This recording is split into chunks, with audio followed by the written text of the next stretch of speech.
Welcome to Queued Up with Ziz and Pam, where we have powerful conversations as to what it means to be educated in the 21st century. So we are especially happy to have Peter Hostrawser back for part 2, where we're going to talk a little bit more about his innovation in education. So what I'm going to do is read Peter's background to you so that you can get an idea of like how great of a job he's doing and what he's so excited about. So Peter is an innovative education specialist. For 20 years, he has been driven to connect academia to reality. He is the host of the podcast, Disrupt Education, highlighting journeys outside the traditional education system and educational reformers. He is also the co-founder of HallPass Education, an education think tank specializing in innovative educational solutions designed to guide people through their hallway of life. What a great analogy, the hallway of life. I love that. I'm so excited to hear more about that. So you know what, Peter? Let's dive in. Tell us about that, the hallway of life. Right. I have to give that to my business partner, Audrey Boyle, who's amazing, just an amazing woman here in Chicago. We always thought about roaming the hallways of life, and we see all these doorways and we think the one all the way at the end that has been chosen for us is the only doorway at the end of that whole journey, whatever our journey is. And for us, we're looking at education, learning, and leveling yourself up. We realize when we are roaming the hallways, if you think about yourself in high school, say, and you're like, I just don't like this class, I'm going to go to the bathroom, and you're going to just walk the hallways, right? I did it. So you're looking around, you see different things going on in different classes. You're like, I wonder who's in there, what's happening in there, there's my buddy in there. Really, that is kind of a look at the way we look at life. There's so many different opportunities out there. There's so many different doors. And once you see all the doors, you can look around and like a buddy of mine, Cody Cotton of a Greater Good Foundation, says you can get opportunity drunk, right? You're like, oh my gosh, I have all this opportunity with all the technology and the information. So HallPass Education, what we realize is there's a gap in academics, academia, and reality and industry. And we're looking to connect those two things because you have skill sets that you do, whether you're in the classroom, you're on the sports field, you're on the stage, you're in a club. And a lot of students don't really understand that. And when I talk about students, I talk about K all the way through college, some masters. We're like, okay, what did I just do there? So we help people lean in and find who they are and what their skill sets are, and then basically try to put it with their purpose in life. And that's how we connect it. That's the hallway of life. And we're just a couple of people who like to give you some passes and walk you through. And you're really the driver. You're the person holding the pass. But you also need that person in the hallway not to say, get your butt down to that last doorway. You need somebody in the hallway who's like, what can I help you with? I love that. As a matter of fact, when I was in grad school, I took a class where they talked about Crumbolt's theory of planned happenstance, which is exactly that, is that when we're so conditioned to the trajectory and we believe it's a straight line, not the zig and zag that it actually is. But the theory of planned happenstance is to actually be aware of what's going on and ready to pivot, not so put your blinders on and focus on the goal. And I think now, of course, we're all forced to do that anyway because, we're all unmoored from what was traditionally our pathways or believed. There was no certainty, but we all assumed there was going to be a certainty. Right. So yes, and so we have this now, my daughter, who was at one of the colleges, and our deal was if colleges go online, you're taking a gap year. And she is now unmoored and having to navigate. So tell me, how does HallPass Education take someone, she would have gone into her junior year, she'll be 21, here she is. Right. And I'm so happy that she's doing it. Just met her like online briefly, but it really is a place where, the old gap years used to be, some dude going over to Europe and just hiking it and, maybe having a few drinks and that's about it, right? It is completely changed. I think we figured out how to really do this. So what we do at HallPass is we're launching it September 14th. It's called the Level Up Gap Year Program, or the Level Up Program. We are taking a cohort of 10, and we're gonna walk them through basically, you know, who they are. We're gonna have them lean into their brand. We're gonna get them, you know, up to speed on their online presence, and we're going to teach them how to use social media, not to be used by social media. And we're also then going to start creating that network, right? You know, a lot of the people that we've worked with, and it's Dr. Peter James, myself, and Audrey Boyle are the three partners in this. We come from vast different backgrounds. And we also have taught different areas. So I'm more the high school entrepreneur. Peter James is a professional corporate coach and an entrepreneur teacher at a community college. Audrey Boyle has been in corporate America. So we bring all that lens in, and we're like, okay, this is what we're going to do through this cohort, and we're there with you. We're accountability partners. So what you're doing is, when you apply for this, you're saying, okay, I'm ready to be, you know, working with you and learning with you. And I want to stress that, because in gap year programs, like, I don't know what, you know, person A, B, and C are going to go through. I'm just trying to find out what they're doing. And then we go all the way through where we set up a design thinking project for themselves, and they work on teams. So going back to, you know, the previous podcast we were on about the 21st century learner, look, we're not just saying you have to be adaptable to change and you really have to come up with creative problem solution sets. We're doing it. And that's what the program is. And you don't have to check box. There is no grade here. You walk away with basically a newer self brand that is online, and a network of at least 50 professionals that you have strategically networked with, who can answer and help answer questions and help you along your journey. So that's what our gap year is going to be about. That's phenomenal. I mean, I love it because all of us are fans of Dr. I, and she talks about that 70-20-10. Yes. 70% is the experiential learning, you know, 20% is from your peers, and the 10%, the books. And you as a school teacher, I mean, does that formula just, you know, is it 5% the books, or is it 2%? Unfortunately, I think it's, yeah. I mean, unfortunately, I think it's falling. My wife is a reading specialist, and so she's like, you know, but I will tell you, if you get that to the 10%, and it depends on what kind of reading, you know, there's technical reading, there's online reading, there's all different kinds of reading now that we're trying to figure out. And some video now is considered, you know, literature and reading. So if you can hit that 10%, man, you can jump into anybody's mind, right?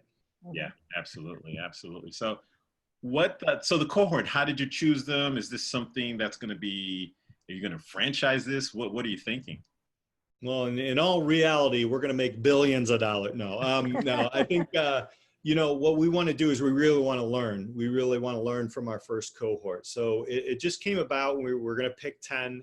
You have to apply for it. The application process will be coming late August. We're working on our funnel right now, but we do have that there's a 3-step application process where the students are going to have to be, or it doesn't have to be students, it can be anybody pivoting really, are going to have to go through 3 different things that kind of make them uncomfortable. They're a little bit out of the range. So for example, one of the things they're going to have to do is just kind of like say, hey, okay, show us how you're creative, you know, and it's just going to be, we're going to leave it out there so they actually have to figure out to do something.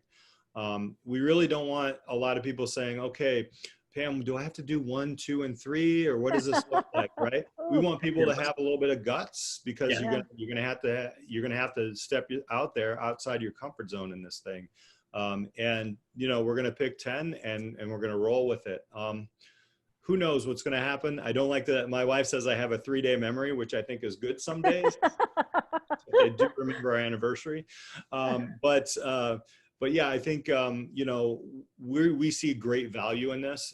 Timing's right now. You have a lot of things like, you know, people don't want to pay the money to go online for that. And I think with that being said, people are actually understanding that really, when I went to college, it was more like, hey, I kind of learned how to hang out with buddies, and they're all in different professions now. And there was a network there. It wasn't official kind of networking. And we started to understand, hey, what are all the differences that we have? How do we learn from each other? It was less the academia. So we're trying to figure out how people can go even deeper, even if they go back into college, if they go into college, if they go off, become an entrepreneur or get hired, we really want to give them that deep sense of self and what their skills are, and then connect it with passion. It's closer than people think. It's so much closer than people think.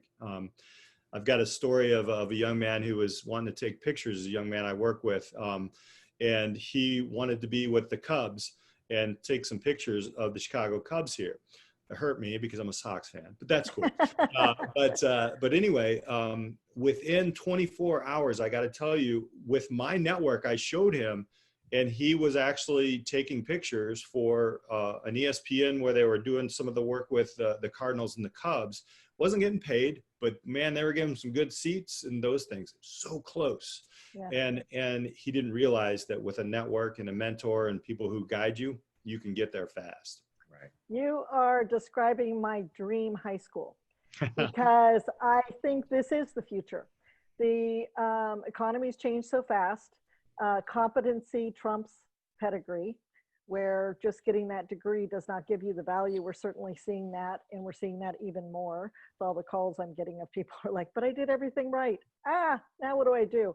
So it's really being responsible for your own life and taking charge. So what an ideal opportunity to begin. So my dream is not to have gap years, because you would be living this prior, and by the time you come out, and there's so many programs now that are actually beginning to design around the model that you're talking about.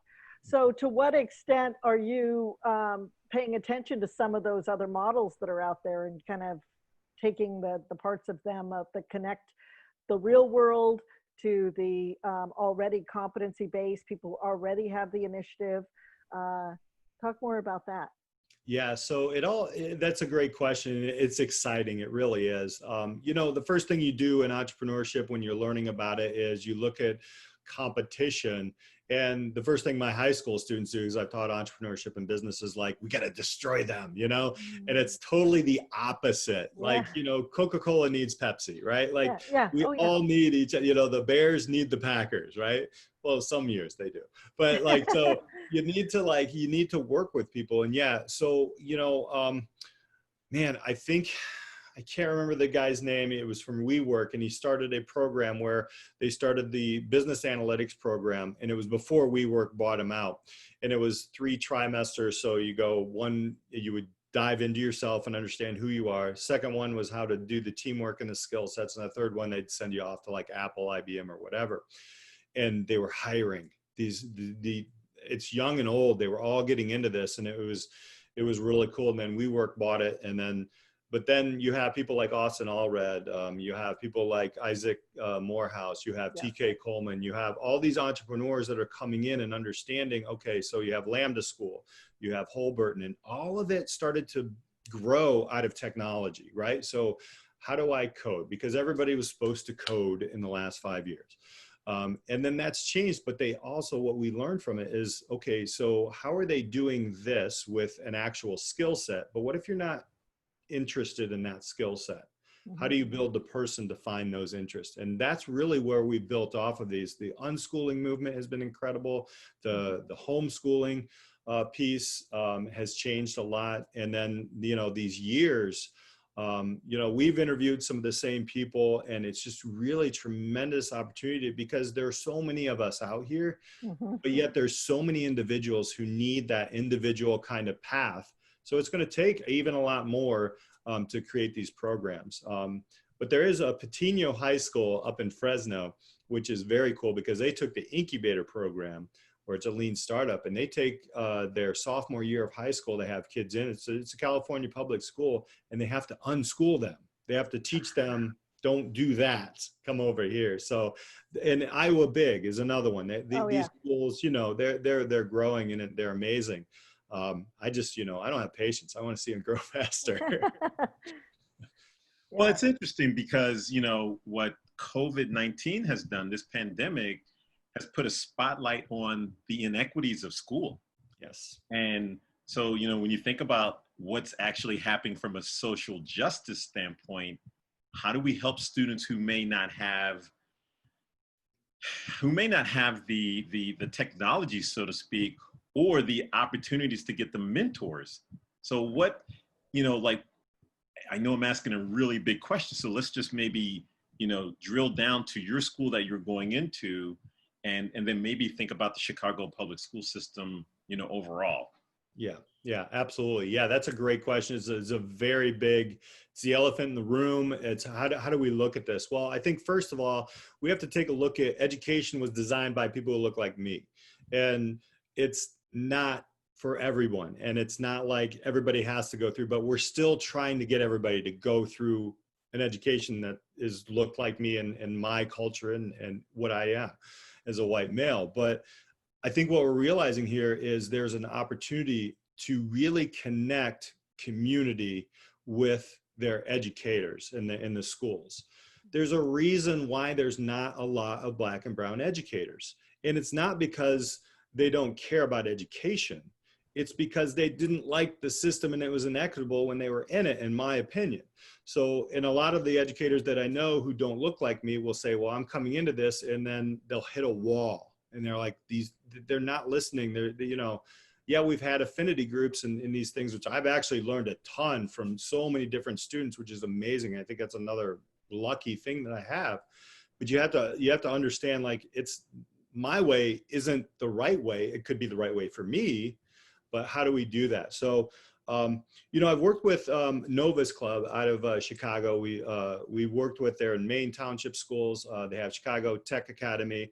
And last year, I always go to their pitch events. And so the kids come in and they pitch ideas. And this one young man who was from Bronzeville really just started talking about, what if we just took a bus and that was our school for the day throughout the city? And I was just like, I love it.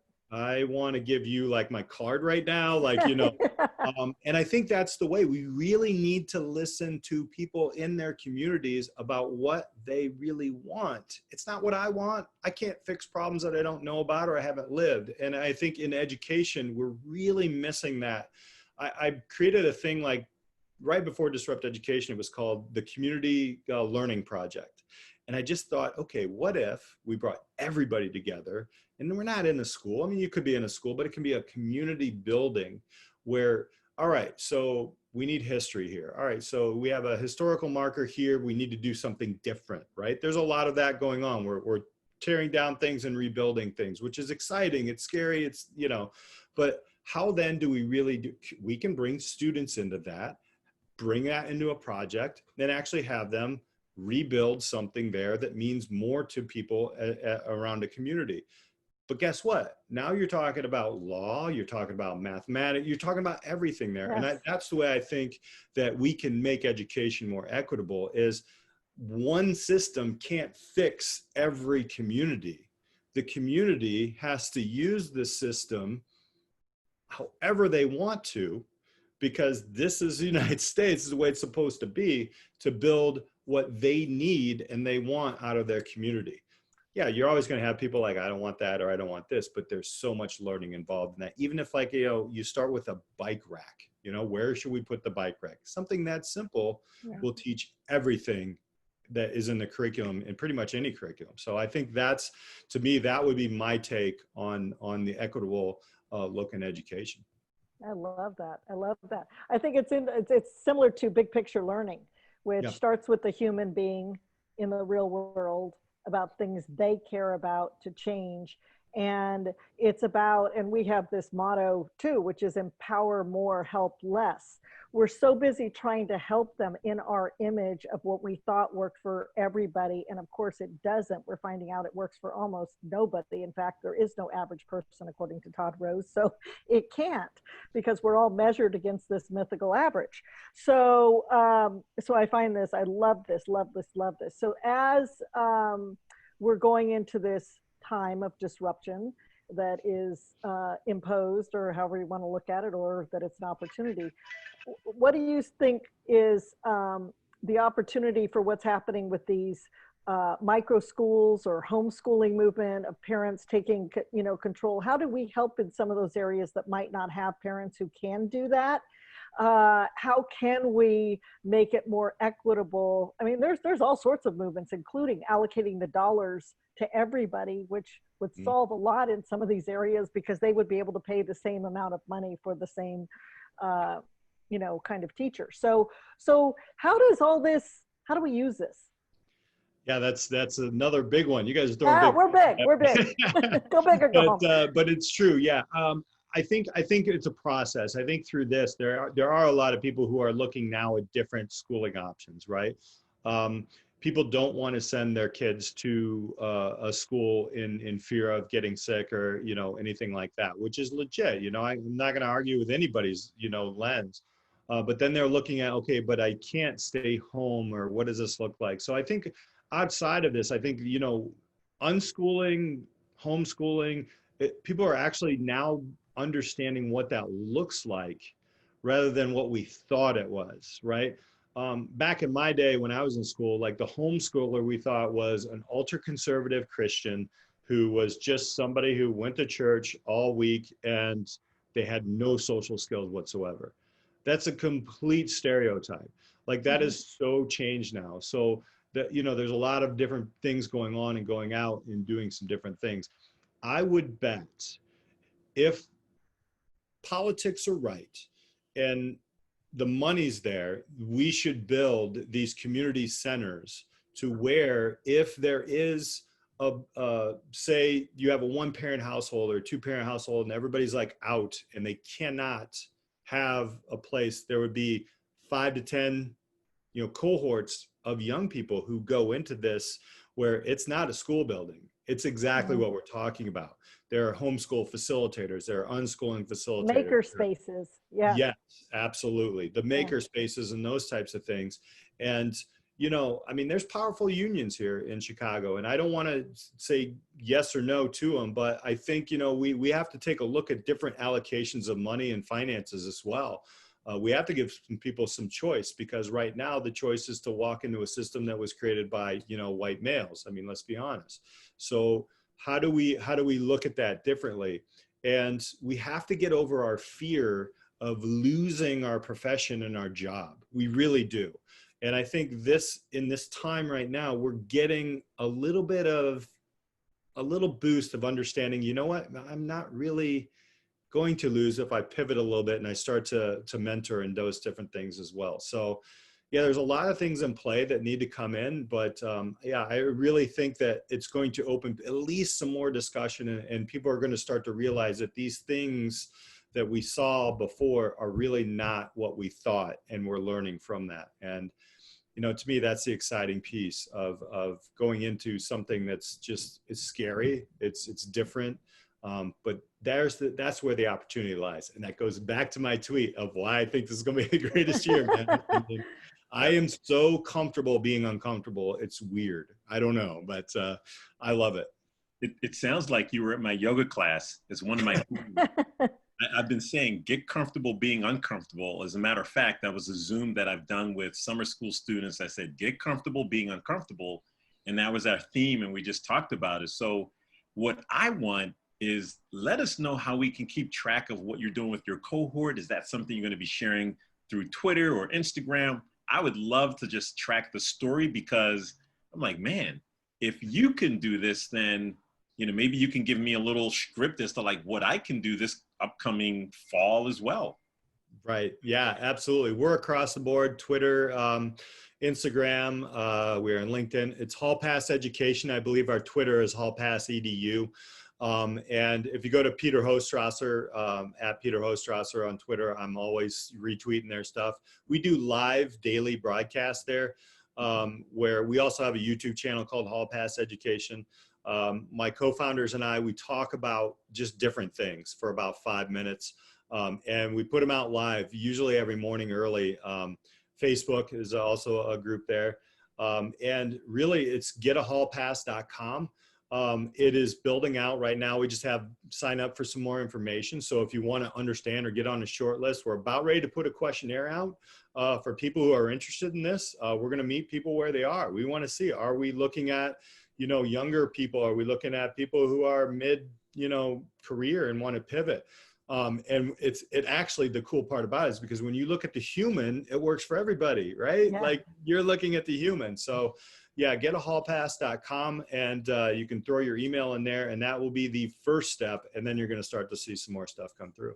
That is so exciting. So in terms of parents, so obviously it's a fearful time because, you know, we're looking at not only health, but also, you know, future for our kids. So in terms of education and where it's going, how, you know, parents, I think, have not been able to step back because it's been so crazy responding to all the demands of a system, to look at the compliance and the conformity and the individual achievement that's built into this system that is not allowing the skill set exactly that you're talking about. So how do you approach it with parents, and how can parents be supportive of teachers like you to be able to move into this next stage of our education system reform or revolution, right, or whatever you want to call it, right? Yeah, that's a great question. I usually start with where they are again. I mean, really it is. I mean, there are some parents who are scrambling because they don't know, you know, what's happening in their households. I mean, my anxiety level has gone up here and there because we are sharing workspace now and those different things. And I'm lucky enough that I have a doorway over there. Sometimes I'm out back and it's loud. I mean, I'm in Chicago, so it's, you know, there's all kinds of stuff going on. But like, you know, it really starts with, hey, look, I like to teach parents that the bottom line is we saw school in a certain way, right? And, you know, my son's, he's going into his sophomore year. My daughter's going into her 7th grade year. Well, they don't know what that looks like. So this could be a little bit more normal for them. So I think one of the biggest things is just to, you know, as much as you can, you got to scream in the pillow, it's cool. You know, I've done it. Yeah. My bourbon consumption has gone up a little, but I think, you know, like being there with your kids and talking to them and hearing what they're saying will teach you so much. And I think that's, as a parent, it's very difficult because we are still mourning. My family, we were mourning last night. We were like, oh my gosh, they're missing things that we got, but what did they get to do? So again, it's kind of that glass half full thing. So that's kind of the way I approach parents as much as possible. And, you know, when I'm in a system, you know, we got to do the best we got to do.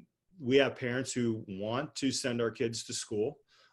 I know I am happy actually that we're in a hybrid, that my son gets to go in somewhat. I do know there's dangers, but I also understand that it's very, very important for him to actually interact, you know, and albeit we have to trust our schools to do it safely. I think we had a great plan until we went virtual. I think there were some, you know, things that were in there. So I will tell you, there's nothing in a system that is going to put your kids in harm's way if you choose to go that route. But we're growing too, so there's going to be a little bit of a work with that. Our administration, you know, they're not design thinkers, unfortunately, all the time, and that's just the way it goes. And so when I sit through a lot of meetings, we haven't really thought through the student lens all the time, or the parent lens.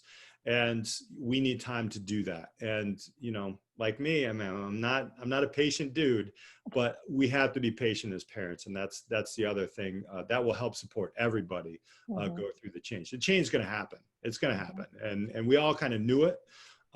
But this is just accelerating that change. You know, with that being said, I'm just thinking about extracurricular activities. So I'm not sure what Chicago is doing. I know some states, like the state of Maryland, there's no fall sports. And I think Michigan is trying to figure it out. So I'm not sure what Chicago's doing, but, you know, just overall, a lot of student athletes, a lot of people who may be student government, choir. I would imagine you could do student government through Zooms. So how are you all addressing it in the school system where you are? I'm going to tell you something right now, and it's going to change in a minute. But really what they did is, so we'll look at athletics, because there's so many kids that learn through athletics, and there's so much power in athletics. Being an athlete myself, it was, they're moving some sports back and seeing what's going to happen. So football, they're moving back, the contact sports, but golf is wide open, right? Because you can socially distance. Tennis, you know, you can do that safely for the most part. I mean, nothing's 100% safe, but so they're moving some things around. We just had a meeting with our co-curricular pieces today. We are going to start with Zoom, but you know, they had some of our cheer squad in the gym the other day, and they're apart, you know, 6 feet, and they can still go through. So they're adapting. But it is very important that we look at those things too, because I know, you know, a lot of people, including myself, learned a lot more from 3 o'clock to 8 o'clock p.m.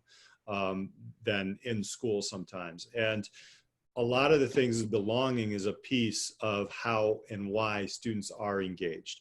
And so, yeah, we're taking a look at that, and it's pivoting all the time. We're trying to do some things that are a little bit more, I just had this conversation with my colleague about how can we do something other than a Zoom or a Meet to get people together in a safe way, because our kids are going to be zoomed out. Screen fatigue is going to happen. We're going to try to figure that out. So, so we're looking at all those different options. And again, that's where the pivot comes in.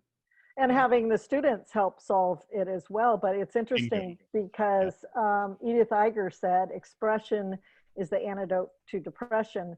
Like even doing things where you're either writing, you know, something where you're turning it in, where people can see what's happening in other people's households, and then the opportunity for disperse to say what's happening through my lens, what's happening through your lens, where we can begin to really, I mean, what citizenship is that? So is there that look? Of course, I'm all in for all these ideas. I'm like not even a teacher, but I love it. But so to what extent do they utilize the student body to engage and solve the real world? This is where critical thinking comes in when it's relevant. They don't do those stupid problems, you know, they want to do something that matters to them. So are you seeing that people are thinking about all these ideas? And yeah, you're going to find those two different mindsets, right? We were having that conversation today about like, what are we going to do with let's just throw things back for 2 weeks and let's just start to pick students' brains. Like, how are you doing? What's happening there? That's what happened in the spring. As a matter of fact, I shoved curriculum out, and then I was like, whoa, let's reel this back in. And we found out a lot, and we can really learn a lot from these students. How do you think we can do this?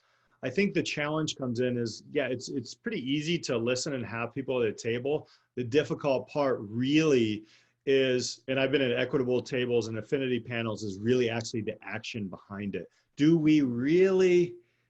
Are we really going to put ourselves out there a little bit and get away from our norms that we think are right? And are we going to take a look at, are we going to trust the kids coming in and different things like that?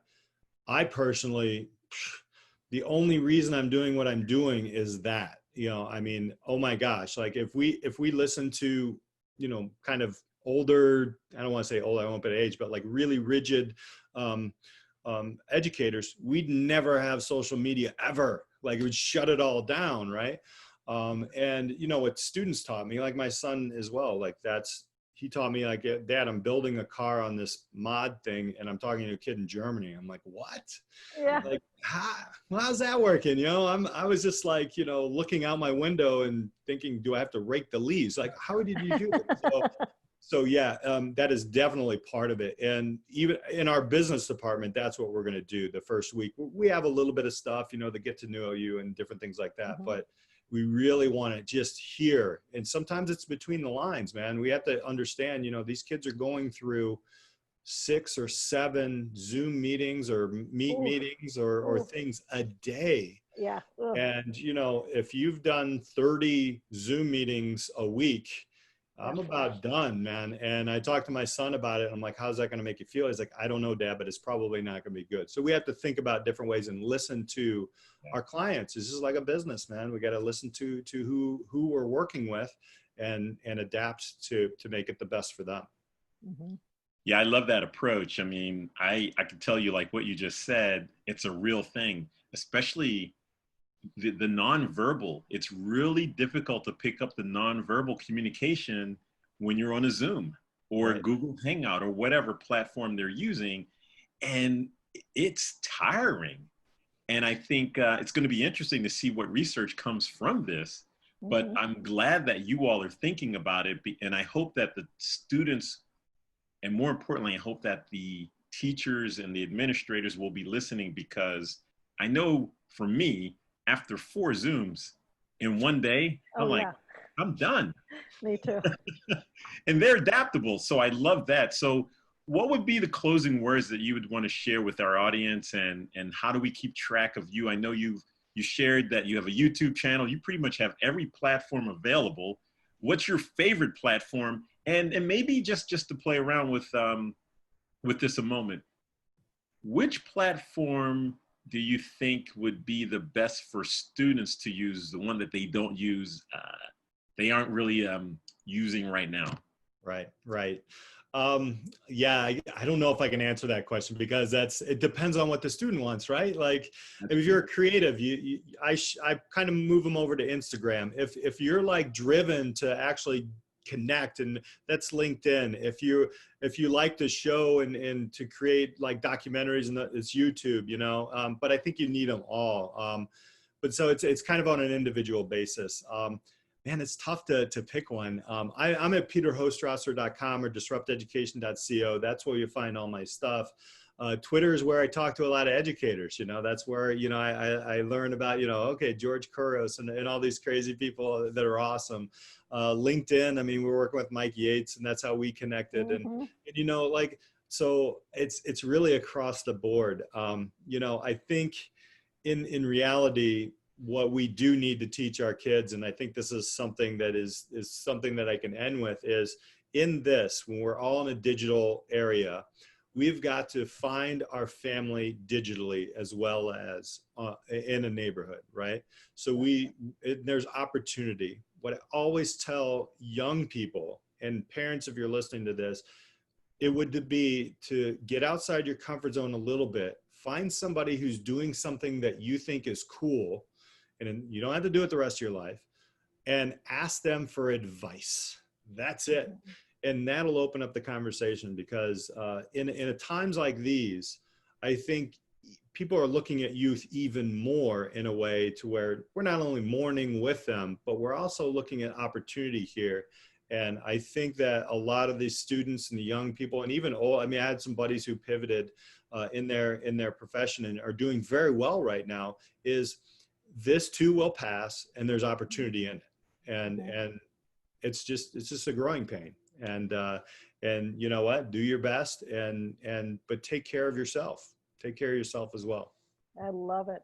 Peter, you are an inspiration. And I think that that's definitely the word, is to look for people that inspire you, and let's inspire each other. And it's such a pleasure having you on. Thank you so much for joining us. I'm honored to be here. Thank you so much for having me. Well, thank you, everyone. You're here with our special guest, Peter Hostrawser. And as he just said, you can find him on all of those platforms. And of course, Pam and I are at queuedup.com. So thank you, everyone, and have a great evening.